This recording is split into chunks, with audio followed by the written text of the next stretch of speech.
तेरे बंदों पे साया तेरी रहमत का हो याद तेरी दिल में होंठों पे तेरा चर्चा। अस्सलाम वालेकुम सामीन। पेंडल कम्युनिटी रेडियो आवाज़ 103.1 FM पर आप सुन रहे हैं प्रोग्राम मौजूद गुफ्तगू अब्दुल रईस के साथ। प्रोग्राम में खुशामदीद। आपकी इत्तला के लिए मेरे साथी प्रेजेंटर काशिफ रज़ा आज के शो के लिए हमारा साथ नहीं दे पाएंगे। तो सबसे पहले आपको बताता चलूं कि ये प्रोग्राम आप दुनिया भर में इंटरनेट और फेसबुक पर भी लाइव सुन सकते हैं। इसके अलावा मुख्तलिफ रेडियो ऐप्स डाउनलोड करके भी आप ये प्रोग्राम सुन सकते हैं। हमसे राबिता के लिए आप हमें 01282-723-455 पर कॉल भी कर सकते हैं। मैं नंबर फिर दोहरा देता हूँ 01282-723-455। और अगर आप हमें व्हाट्सएप के ज़रिए टेक्स्ट करना चाहें तो टेक्स्ट के लिए हमारा नंबर है 07522-723-455। एक बार फिर दोहराता हूँ 07522-723-455। और अगर आप ये हमें यूके से बाहर से कहीं कॉल कर रहे हैं या टेक्स्ट कर रहे हैं तो उसके लिए हमारे नंबर दिए गए नंबरों का जो पहला सिफर है उसको हटा दें, उसकी जगह 044 या 0044 लगाना आप निकले। समझ मौजूद गुफ्तगू में आज का मौजू है वादी कश्मीर में इंसानी हुकूक की खिलाफ वर्जी। इस मौजू पर गुफ्तगू के लिए हमारी आज की मेहमान भी हमारे गुज़श्ता दो प्रोग्रामों में शिरकत करने वाले दीगर मेहमानों की तरह उर्दू ज़बान से नावाकिफ़ हैं। लिहाजा उनके साथ हमारी गुफ्तगू आज इंग्लिश ज़बान में होगी। तो आइए मिलते हैं अपनी मुअज़्ज़ज़ मेहमान से और इसके बाद ये गुफ्तगू इंग्लिश में ही करेंगे। So with us this evening we have our guest Claire Bidwell. Claire is a human rights activist and co-founder of a movement called Let Kashmir Decide. Good evening, Claire. Good evening. Are you well? I'm very well, thank you. How are you? Good. I'm fine, thanks very much. Welcome to the show. Thank you very much for having me here.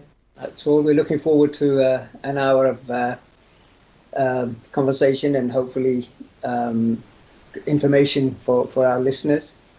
To start off the show, I'd just like to ask you if you could tell us a little bit about yourself, as to how, when, and why you got involved in the Kashmir cause. Yeah, I mean, I guess in general, I am just an ordinary, average person, just like the rest of us. And when I was younger, I did a lot of kind of human rights activist protests when I was a student, but I didn't follow that up through my life. And then I've gone on, I've had my children, etc. And it just, I mean, it's obviously something you're always concerned about, but you don't necessarily feel there's an awful lot that you can do to solve some of these issues. And I happened to go on holiday to India just over 2 years ago, and I purchased a couple of Kashmir rugs when I was there, and yeah, I bet the Kashmiri salesman was so friendly. I mean, they really make, when they're selling you their items, they make it a complete experience. You know, you get the cup of tea, you get the chatter, they get all their rugs out, they show you the shop, and it was wonderful. So we'd kept in touch, and there was just one day when I happened to message him quite simply, how is your family? And then I was quite shocked when this reply came back, I don't know. And I was like, right, what do you mean you don't know? And he said, well, the Indian army went in and they've taken over Kashmir and they've locked it down and they've cut off all communication, sort of internet and any telephone, anything else. They've sent everybody into their homes, and he knew nothing, absolutely nothing. And it just, I don't know, it just caught me on a level of somebody I know that could not contact his family was just shocking. I'm like, that can't be right.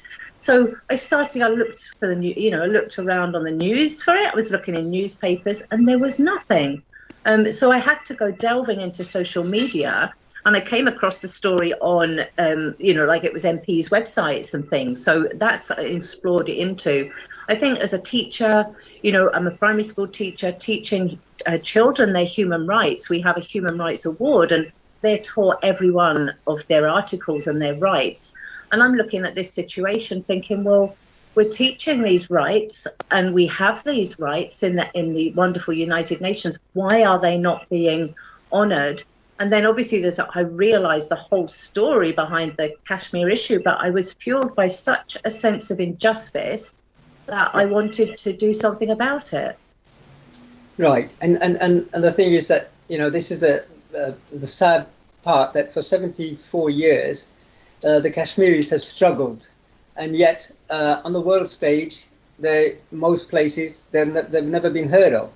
And on a personal level, being a Kashmiri myself, I am truly grateful to you for raising this issue. And I've seen your videos on social media and your activities and the energy you put into and the passion you put into, when you're trying to explain to people. And I have actually seen, again, in this account, if you like, look at the video, that people are genuinely, they're ignorant, but when you start explaining things, that they actually do listen, and they do understand what's going on. But it is something that's actually just happened. It's been just simmering in there for such a long time, never coming up, onto the world stage.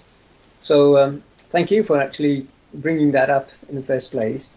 Yeah, no, well, you're very welcome. And you're right. I mean, to have got to my age and only ever have heard of Kashmir rugs and then not realise this hidden conflict beneath it. And then obviously the further sense of injustice, because in exploring it, it was when our UK government left their empire and divided this country up. And then promised them their rights for self-determination. And in the time we've seen, there's massive human rights abuses. 4 wars have been fought over it, and it's being hidden from us. And so, before, many people wouldn't even know it existed, let alone to do something about it. So as you say, I mean, some of my recent work has been going on ground in Glasgow and speaking to people about it. And, many people have heard of Kashmir rugs, but we're even finding now in the younger generation, they've not even heard of Kashmir rugs. So we're telling them from the level of knowing nothing. Thankfully, as you say, when people do hear, they're quite shocked, they're quite alarmed. So I think for me, that is where I've given myself this role, that I want people to know. I want people to know, because we wouldn't watch somebody next door or across the street being brutally attacked the way these people are being attacked. And even India at the moment, the way we're conducting, I don't mean India's in general, just the current government, the way some of the people we're seeing, the lynchings in the street, and the religious minorities are really being persecuted at the moment. And it's quite sad to see that happening there. And I just want people to know and to be able to stand up for human rights wherever they are, because like I say, we wouldn't walk past it happening in our street. Just because it's happening on the other side of the world, we shouldn't walk away from it either. If that was us, we would like somebody to stand up for us, I think. Absolutely. And I'm interested in your opinion. On the one hand, we have the Palestinian issue, which has been going on for almost exactly the same period of time. And that, the Palestinian issue is there on the world stage, but Kashmir isn't. What do you reckon? What do you think the reason is for this? Yeah, that could be a mix of things, and you might be able to help me with that one. Overall, I think that, we know that Kashmir is like the most militarized area in the zone, and they have their line of control, and their military, if you like, are all in there before India went in and illegally occupied. They're doing their stuff. I think with Palestine, we've got the bombs, we've got the heavy attacks. And therefore, perhaps that's one of the reasons that it's more pronounced. You see the bombings, even though it's not, again, in our mainstream media as much as it should be. Gaza is getting attacked practically every night. Also, I know there are divisions within the Palestinian movement in terms of whether it's a 2-state solution or, free state.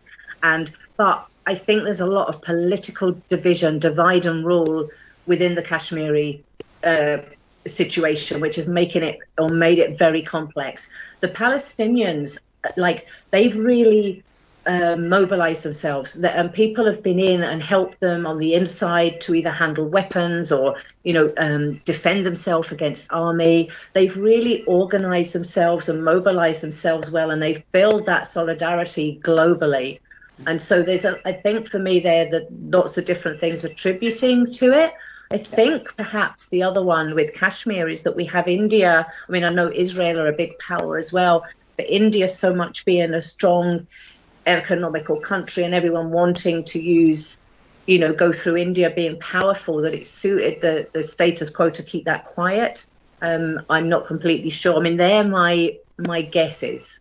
And the Indian lobby, of course, being so strong, we know they're infiltrated in our media and in many big organizations and corporations. So they have a very good grip. I'm aware, obviously, as well with the Zionists, they have a similar format. So that's my best guesses. I don't know what you think. Yeah, I think you're right. For me, the biggest issue was that at the time when the British left, and just historically, what was stated was that what was then British India became India and Pakistan, and the independent states, which had one ruler that that controlled the whole of the state. So Kashmir being one of those states, it was decided that they would have a choice. They could either join India or join Pakistan, or they could remain independent.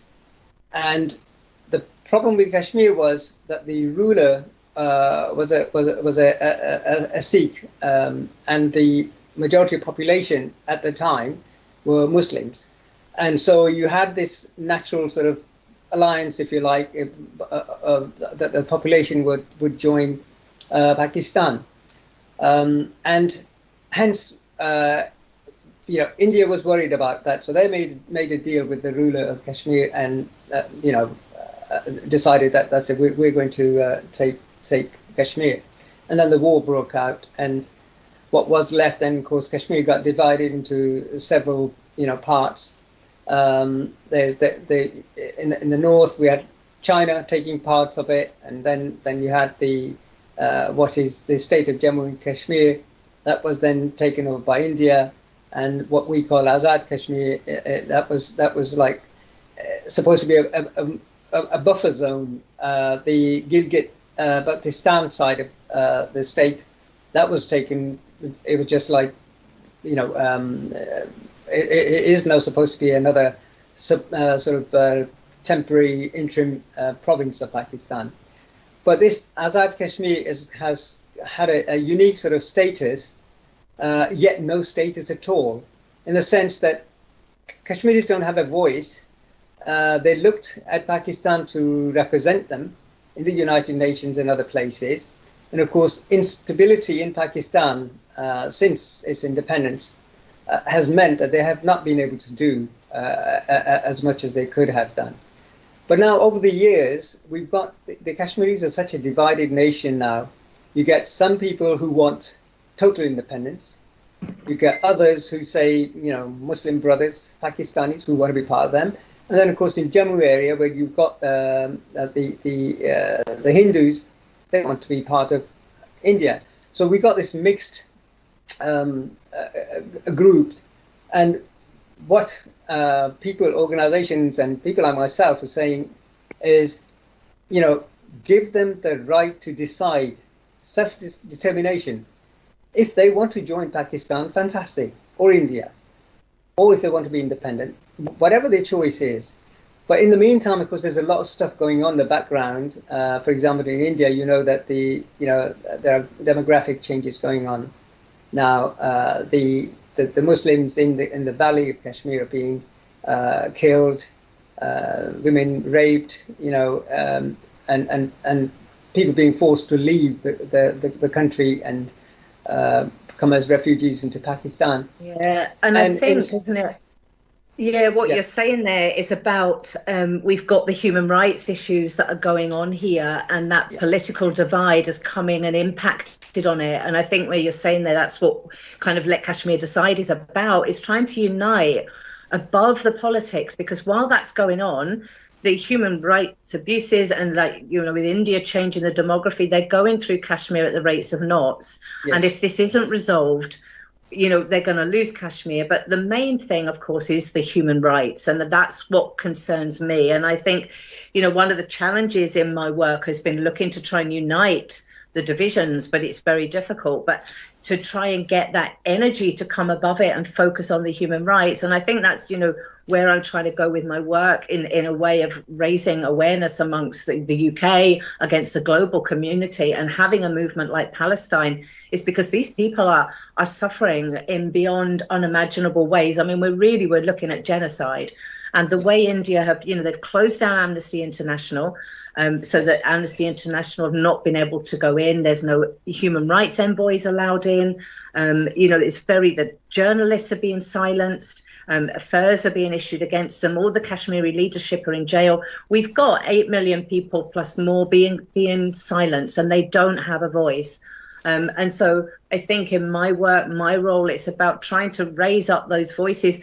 These Kashmiris just want to be free from India initially. That has to be the main thing. I mean, the whole call is for a demilitarization of the whole area, you know, decolonize, and the rights for self-determination. And it would alleviate all the human rights abuses and give Kashmiris, I mean, they've been promised it for 73 years.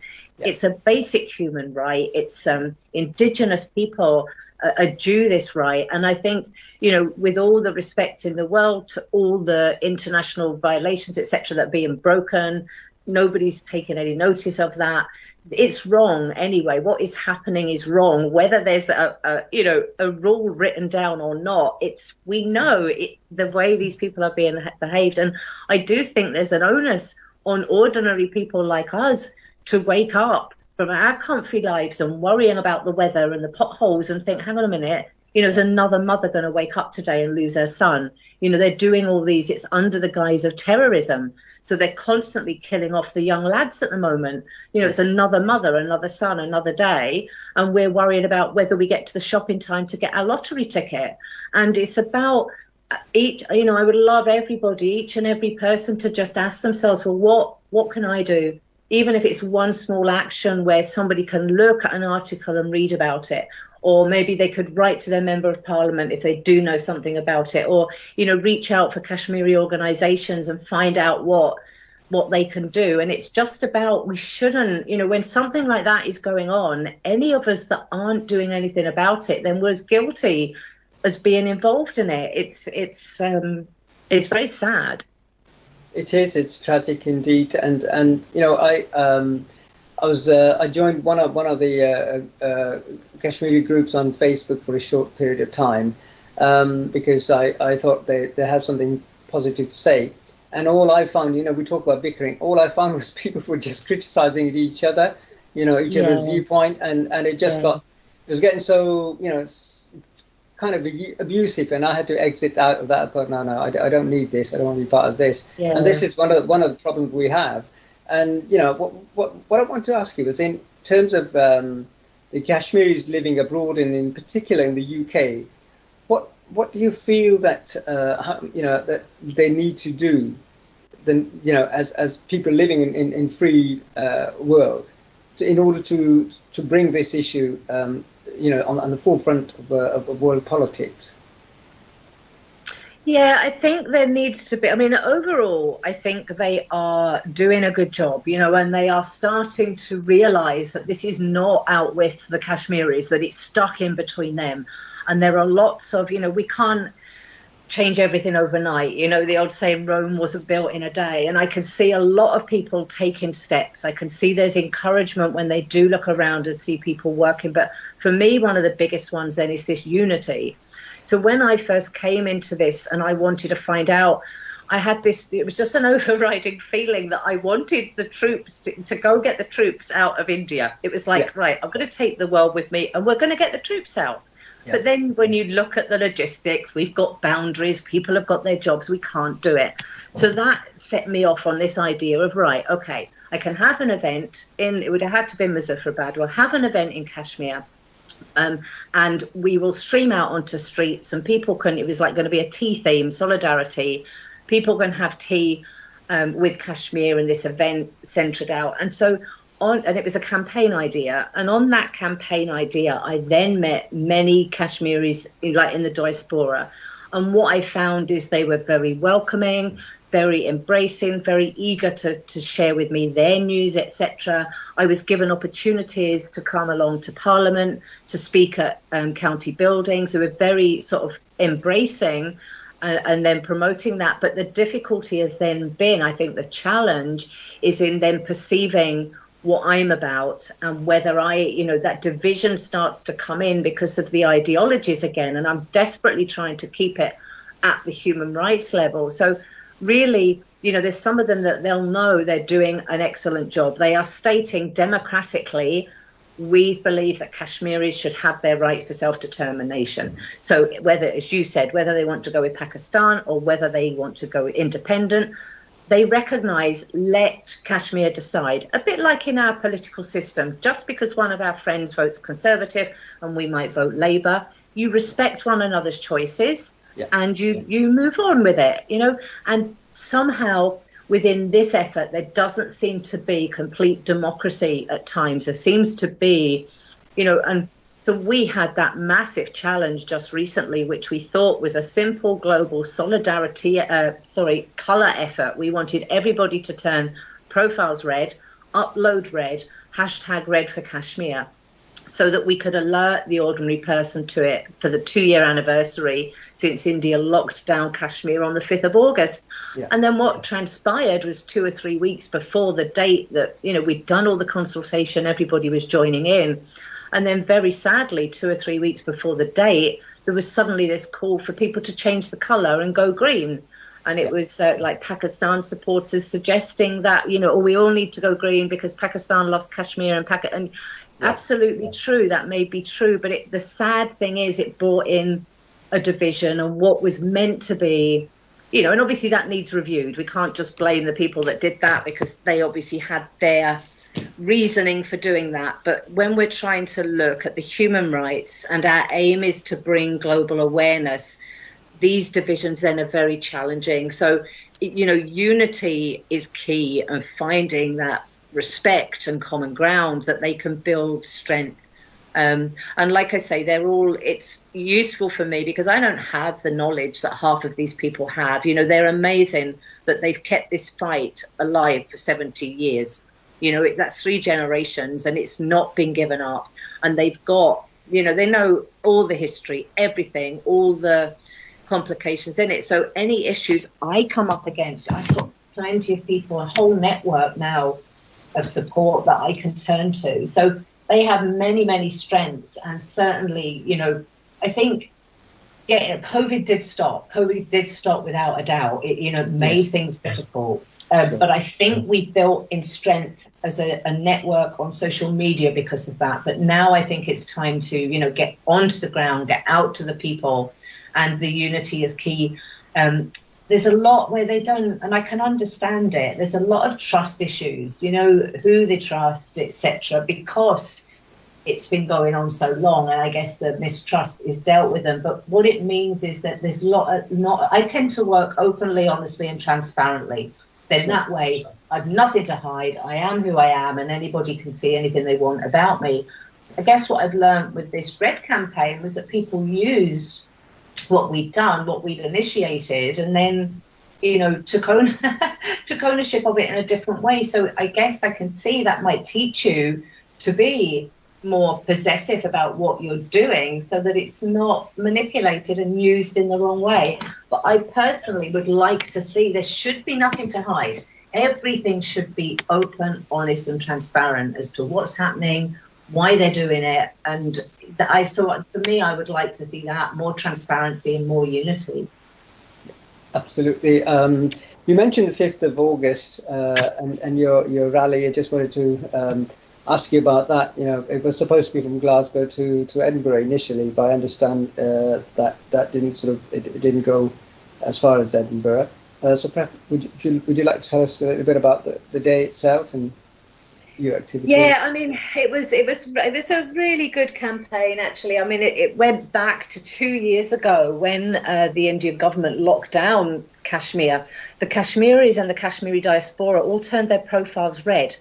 And it was a way of kind of alerting. People were asking, well, why are these profiles red? Well, because, you know, it was danger, alert, it was blood, it was just alarm. And we noticed back in, you know, I worked with a few other human rights activists or have ideas, and we bounce things off. And so one lady in America came to me and she said she felt that a lot of Kashmiris were beginning to lose heart. You know, they didn't seem to be, because of COVID as well, but they didn't seem to be the same, that they were just losing heart. And she said, should we initiate something? And this was based on, there's a campaign that's been going on for 13 years now called Black for Rohingya. And what they do on every day, one day a year, they do Black for Rohingya, and they encourage people to upload, posts in black and white, or of them wearing black, or that's informative, but you use hashtag Black for Rohingya, and the people involved, you know, it gets shared, it grows every year. And I think they've got something like 250,000 people that it now reach. So it's a simple concept, really. So this lady said, how about we do this for Kashmir? And I was like, that is all, you know, yes, that is brilliant. And reached out to ask people. So on a simple idea of turn your profiles red, upload a post, hashtag Red for Kashmir, and a Twitter storm. And that's all we were going to do. And then as the day was getting nearer, you know, there was a lot of interest for it. We thought, and COVID restrictions started lifting. So we thought, well, we can tie it on with on-ground events. And they don't necessarily have to be Red for Kashmir events. They can be any event, but it gives opportunity for people to upload it with that hashtag.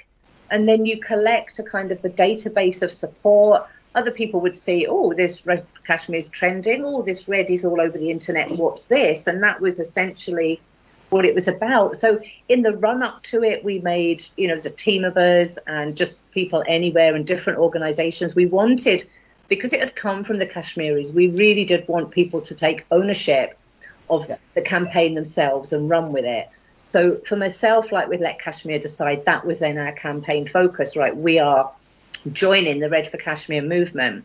And we're hoping that this will grow. This has just been the first chapter, and we're looking to form, you know, solidarity with all countries that are oppressed or facing human rights abuses, so that we can join allegiances with the Palestinian activists, the Rohingyas, Syria, Libya, anywhere that's having, you know, the tough time or on the rough edge. So it's a kind of a beginning journey.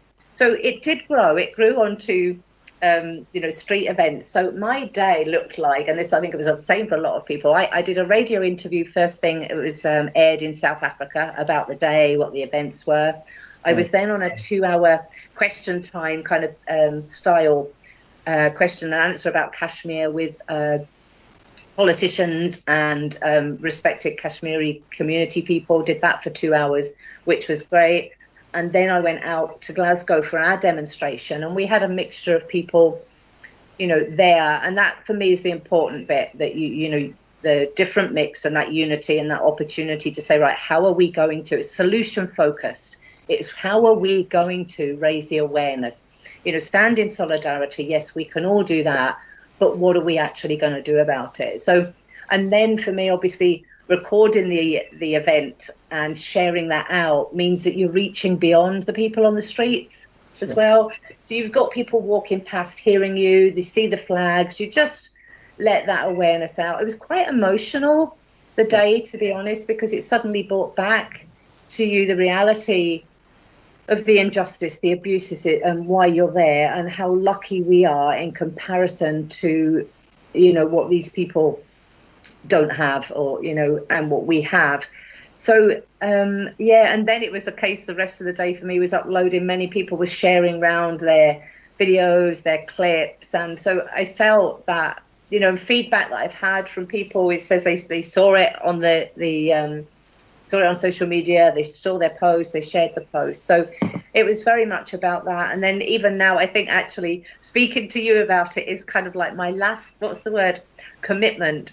And then I'm going to have myself a rest after this. So there's been lots of different just different ideas to raise it, really, and try and find solutions, because, you know, we've got a big challenge on our hands when the world is so economic based, when we're also worried about COVID and ourselves. And I can fully appreciate, and I know so many people that have hit, you know, financial difficulties themselves, which has then impacted on the quality of their lives. It's very difficult for them to be standing up, shouting for other people across the other side of the world when they're struggling. You know, they have hardships themselves, and people that have lost loved ones. It's been a very difficult time, but it's, you know, it doesn't mean those of us that can't somehow keep working forward. We saw, you know, there was a big demonstration outside the Indian embassy, which was an amalgamation of different groups, which was good as well. We saw there was things going on in Rotherham. I think Luton had a candlelit vigil as well. So they went to the embassy for the day and then had a candlelit vigil later on. So lots of different things. Washington, you know, it was all around the world that this was happening, and it's just the first, you know, the first chapter. It will come again. The sad part is all the effort that you put in, and other wonderful people like yourselves who did put into to highlight this issue on the day. Absolutely zero on mention on mainstream media. I don't know if there's anything in Scotland, but certainly I didn't see anything in my local news or in mainstream sort of TV channels at all.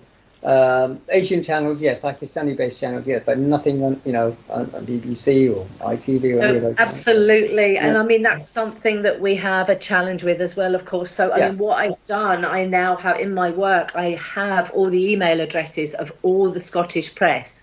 Right. And I emailed, or a friend, you know, a colleague emailed all of the Scottish press and reporters, and, you know, not one response such is the, you know, and it was a well-written press release. It was short. We did the best effort. And it's, to me, it's a story. It's a real story. But no, it's not getting out yet. So we just have to keep hammering on that door. But also, I think, you know, there's a big recognition, more so by people now, that our British media is perhaps stilted. I think some people, so social media is a really important weapon.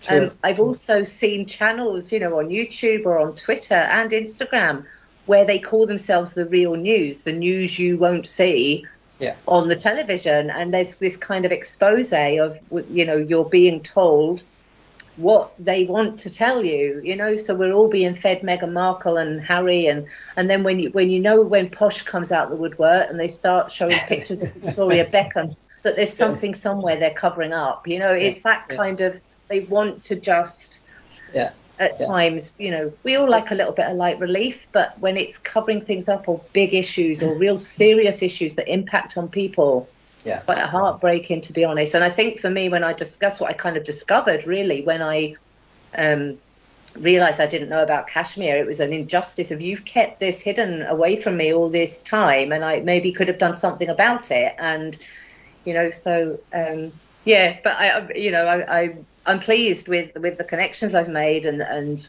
you know, what you are able to do as an individual person.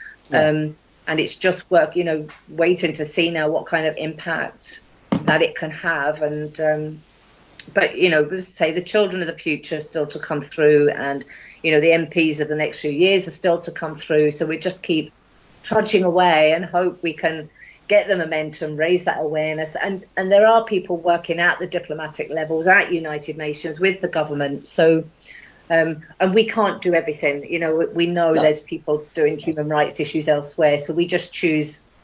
For me, it was a case of, right, if we can solve the Kashmir conflict, what we need to do, the actions we need to take to see peace there, will also be the same actions that will see peace, for example, in Palestine, in whatever. I think that's very much a feeling.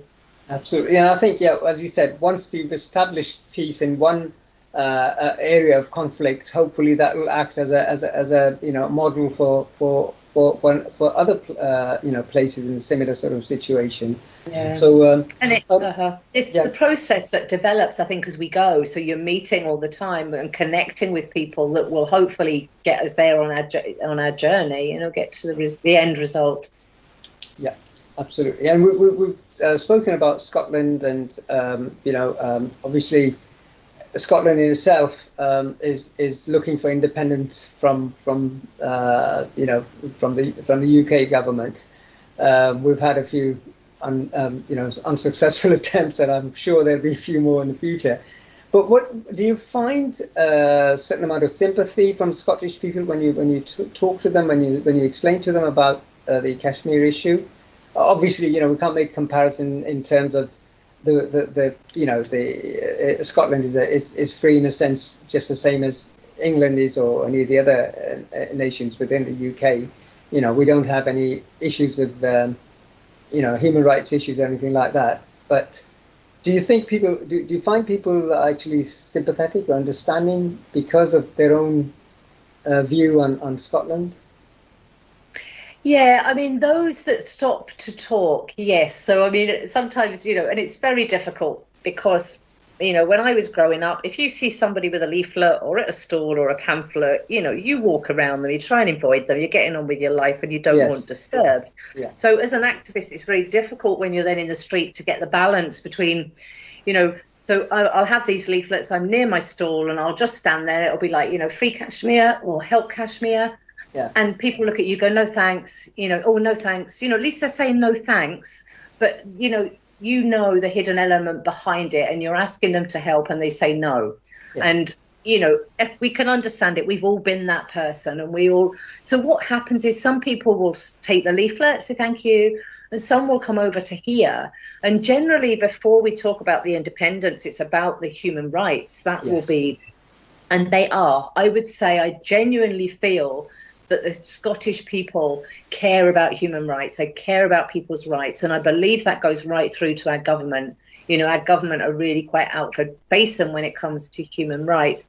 And then certainly once you start telling them that one of the issues here is independence, and if they got their independence, they wouldn't even have these human rights abuses, then there's a real identification with that. Yeah. So I know from my work, what Kashmiris don't have, particularly Indian-occupied Kashmiris, is a voice. There's nobody speaking for them. Nobody can hear them. Nobody can.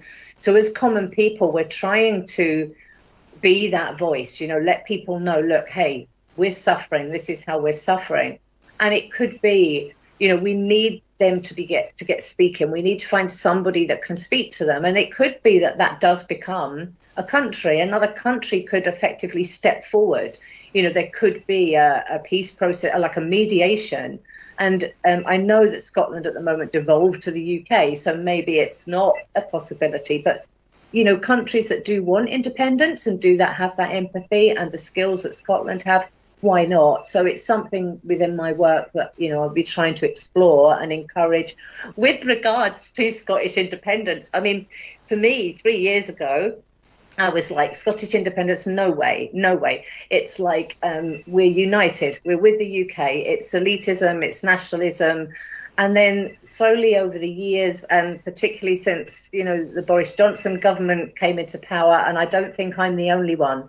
I think more and more people are realising, actually, if you gave Scotland its independence, it could call its own shots, but it can still be outward facing. It doesn't mean, so for example, for me with my human rights work at the moment, it devolves to the UK government that are clearly, for me, one of the, hardest line right-wing governments we've had for a long time, to the extent where we've just seen that India have been allowed, they're off the red list, they're onto the amber list, yet Pakistan are still on the green list. So, still on the red list. So for me, we've got Islamophobia in there. We've got the economics in there because the figures don't add up.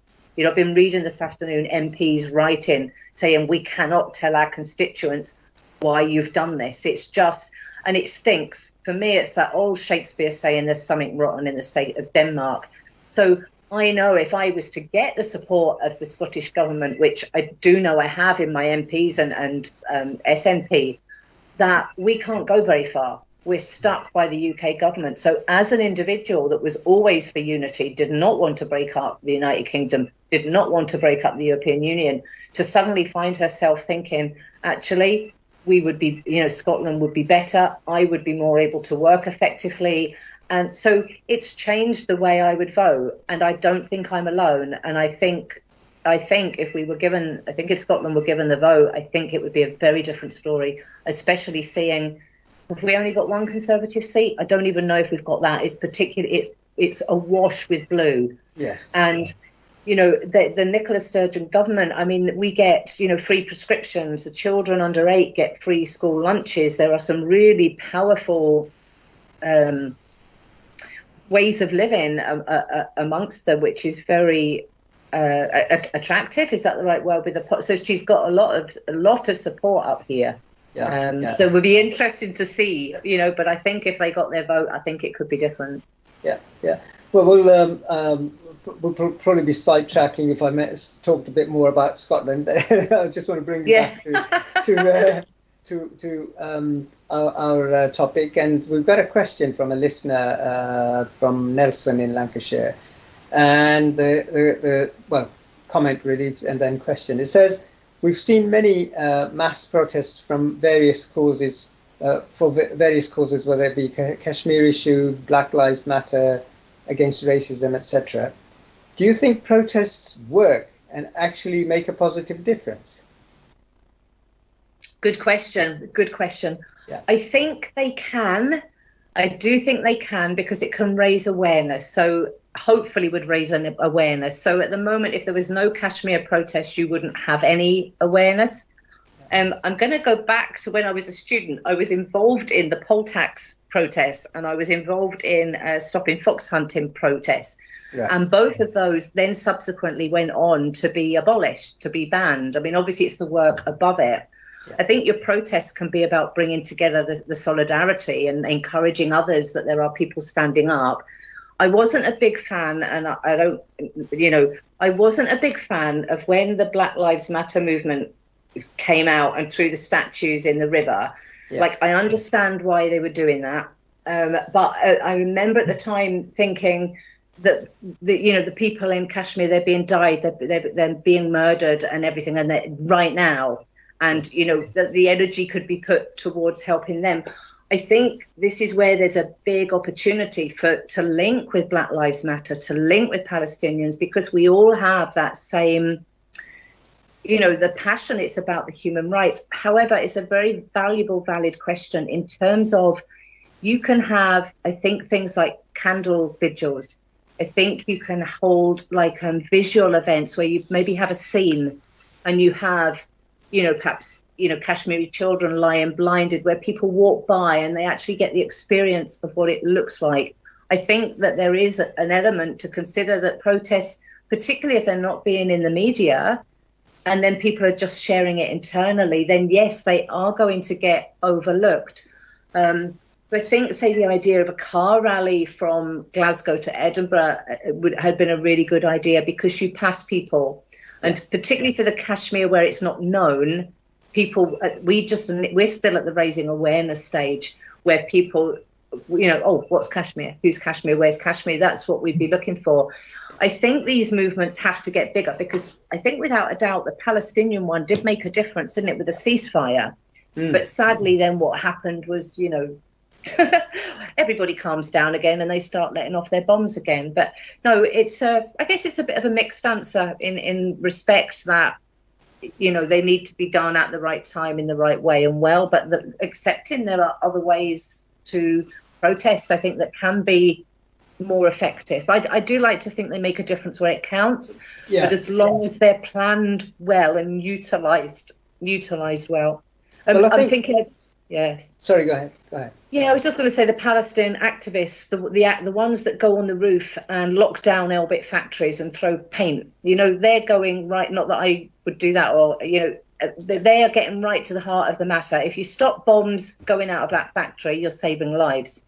Yeah. So for them, they would say, no, what's the point of protesting? We've tried that. Nobody's listening. We're going to now make it stop this way. And I have respect for that philosophy and that way of thinking, because it's very frustrating when you feel the pain of other people, but nobody's listening to you. And this is a sad reality as well, isn't it? That, peaceful protests will go totally unnoticed, especially, again, I'm referring to media. and yet the minute there's a violent element involved in any kind of protest, that then is highlighted, and it becomes like the focus, the hot news for the day. So it looks like if it doesn't serve the media interest, if it doesn't hurt anyone, the protests would probably not be. Not that I'm advocating, violence in any way, but just then they just turn it against your cause, because they then say, these Palestine, but they don't show that in the news very often, to be honest. Maybe local news, but they then just make out the Palestinian activists are nutcases because they do this, so it kind of can impact back. But I don't think those that do this, they're doing it for the reason. So I don't think. Obviously they want to make it aware, but they're doing it to actually make an impact, an immediate impact, I think. Yeah, absolutely. I think we've talked enough about the issue itself, and we probably could go on for another hour. But I just find it. For as long as you've got the energy, because you said to me you're going to collapse on Friday, and I said hold back until Sunday. I said hold back till Sunday evening, and then you can. Yeah, it was words to that effect. Yeah. I just finally just want to ask you, what, in your opinion, what you see the way forward to for this cause, for the Kashmir cause. Yeah, I guess I have to remain hopeful, and I need to reflect now on some of the work I've done recently. But I think it's just a simpler focus. We need to raise global awareness amongst the common people, and that we need to. Then there'll be different challenges in that with regards to how we do that, how we mobilise that. Have we got enough people to get on grounds in cities and towns? Do we need to put out on Facebook looking for people to help to mobilise this cause? Can we come up with activities to do that? I know for Let Kashmir Decide, we've always based ourselves on solidarity on Kashmir tea, having tea with the Kashmir people, and it's based itself on tea. If any of us have got problems, it's let's have a nice cup of tea. So we want the British way.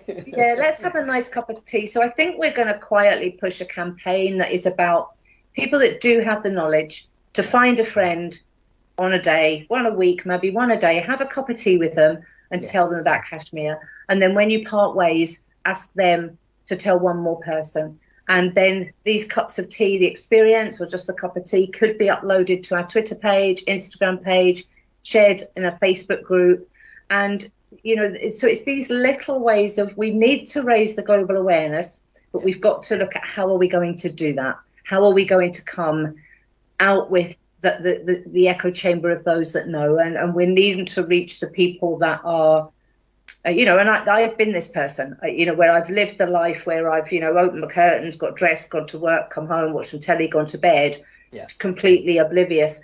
Had I known, I could just write one letter to my MP saying, and that would be a compilation of many, or I could join a big protest with loads of other people, or some kind of way of demonstrating. So it's about raising the awareness amongst the common people and trying to find out how I could do that. So if there's anybody out there that has campaign experience or thinks, hey, they could do this, any advice would be good to know, because this is just such a heart-led journey. I just jump where I'm going, where I feel or where I'm going next. So I think you're doing a remarkable job, and I'm sure that our listeners have any suggestions, they'll be more than welcome to share them with you. We on an individual basis, I reckon we could do, people like myself and ordinary Kashmiris, what they could do is perhaps, first of all, with their neighbours and so on, because quite often people who are from the Indian occupied part of Kashmir, they call, if you ask them where you're from, they say India, I'm an Indian, and those from Pakistani occupied side always say I'm a Pakistani. And I know that organizations, the Kashmiri independent organizations like JKLF and others, they're saying to people now that tell people you're a Kashmiri. If they ask you, if you fill in a form, which says about your nationality, and where it says other, tick other and put down Kashmiri. So the people, I mean, this is another way, I reckon, of bringing, Kashmir onto the world map. And the conversation would then start. Somebody would say, "Oh yeah, Kashmir." Absolutely, because we've just had the British census, and that was part of their campaign to get recognised, and they did it. Yes. Now Kashmiris, when you're filling in a form, it will come up as British Kashmiri, and before that was never on there. You had to choose Pakistan or India. That's I believe they've been successful in that. But you're right. This is. This is a human right issue, so it involves us all, but it's much more personal to the Kashmiris because this is them, this is their family, this is their heritage, this is their mothers and sisters. Yeah. So, the Kashmiri diaspora voice, that's why that's so important. And then those within Kashmir. So we know a lot of Kashmiris in the UK that have family, but they have to be careful also of raising their voice. It's very difficult, and the aim is to get the Kashmiris' voice out so they can speak for themselves. That's what I think we really have to work on doing. And I guess you're right, COVID stopped us. Now we can go back to organising an event. Everybody loves food, so there could be a Kashmiri food evening at Kashmiri groups, anybody that's interested, and just people come along, and it just gives them the opportunity to discuss the issue. And if we can't get it in the media, then we bring it out our other way. I mean, we did have a Tea Party event, the Solidarity event online, and we had different people from all ideologies and from around the world, and we drank our cup of tea while we're online. But we would still we would love to, next year, take the visit into, it would have to be Azad side, but have an event in Azad that again streams out, and we're all having tea with Kashmir. We would still look like as a campaign, anything that's raising awareness really. But like I said, I'm going to reflect on some of this work that I've just done, and very often, ideas suddenly pop up where you're like, hey, this is a good one. So, but I'm really pleased. I mean, there's so much support from everybody, so much support for people that knew, that were involved in the campaign, and like yourself here, even just having that dialogue where, we can have this conversation, other people can listen in on this conversation and be formulating in their minds, if they knew about the issue, is there more they can do, or what are they doing, or how they can reach out, or if they knew nothing, can they look into it, which is great. So, I mean, for myself as well, I work off Facebook, social media, so it's Claire Bidwell on, I have a page, we have Let Kashmir Decide Solidarity as a group, and we're also on Twitter under Red For Kashmir at the moment. We're just using that as the campaign Twitter, so I can be searched and looked for, and for people that have ideas or are doing something actively and want to continue doing something actively, it'd be great to make connections with anybody. Excellent. Well, we've got almost come to the end of the program, and throughout the conversation, we've mentioned Scotland and we've mentioned Glasgow and so on, and our listeners must be wondering, why hasn't she got Scottish accent? So, so would you like to explain that just on a lighter note? Yeah, well, I grew up in the west of London. I grew up in the suburb of Hillingdon, and I came up to a Scottish island just after I finished university, and the plan had been to travel the Scottish islands, and I got as far as this one and fell in love with the place and stayed. So amazing. Yeah, that's how I ended up here. Right.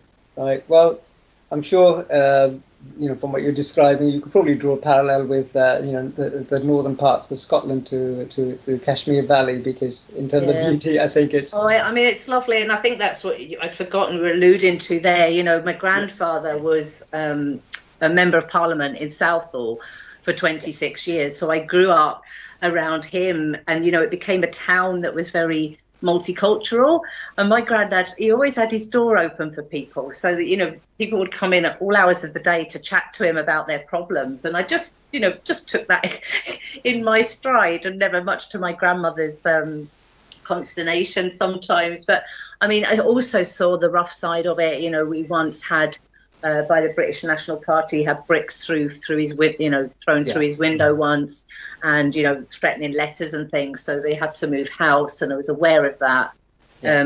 He managed to, I think one of his greatest achievements that I was always really proud of was that he got through the membership bill where Sikhs did not have to wear a motorcycle helmet on a bike. He got the opportunity of so I was very kind of proud of him and all that he did. And I think really I didn't realise perhaps until this Kashmir issue grew up and my sense of injustice and then the way I've been working. And my granddad had written his autobiography, but he never finished it. And it was just, completed a couple of years ago. Somebody half finished it for him. And, kind of identifying now with, in many ways, my beliefs, how much they're like him and how much the values he instilled in me. So I think, that background, that link is probably something in my blood.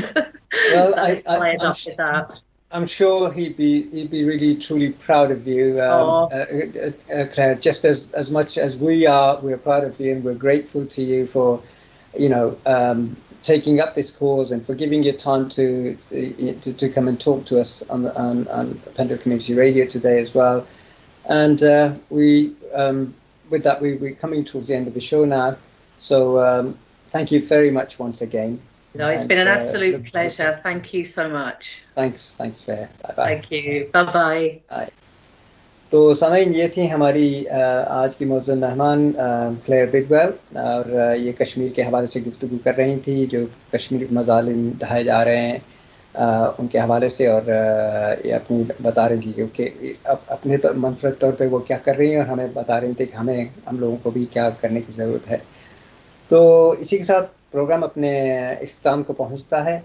आपसे इजाज़त चाहता हूं इस उम्मीद के साथ कि अपनी दुआओं में याद रखेंगे, और इंशाअल्लाह अगले हफ्ते आपसे फिर मुलाकात होगी। अस्सलाम वालेकुम।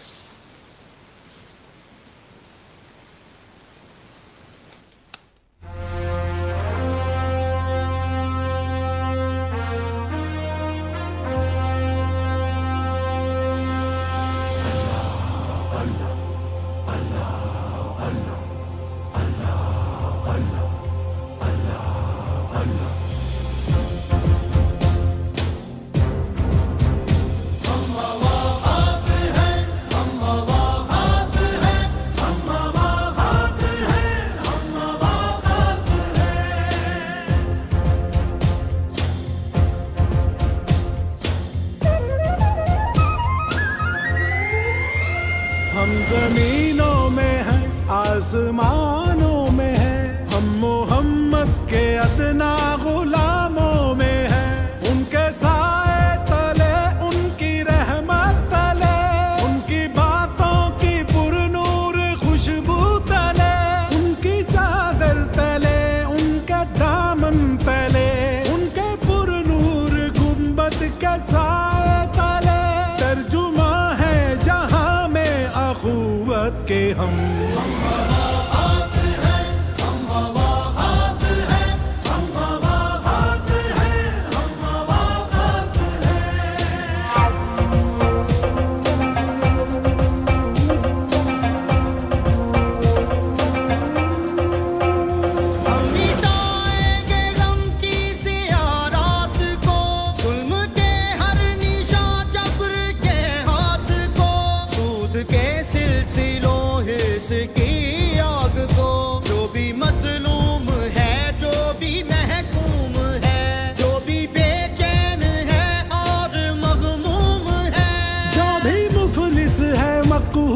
मजबूर है, उसके साथी है हम, उसके भाई है हम।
मिटाएंगे गुर्बत के गहरे निशान, फिर रहेंगे ये कातिल अंधेरे कहाँ। कौन ठहरेगा अपने मुकाबिल यहाँ, दस्तरस में हमारी ज़मीं आसमां।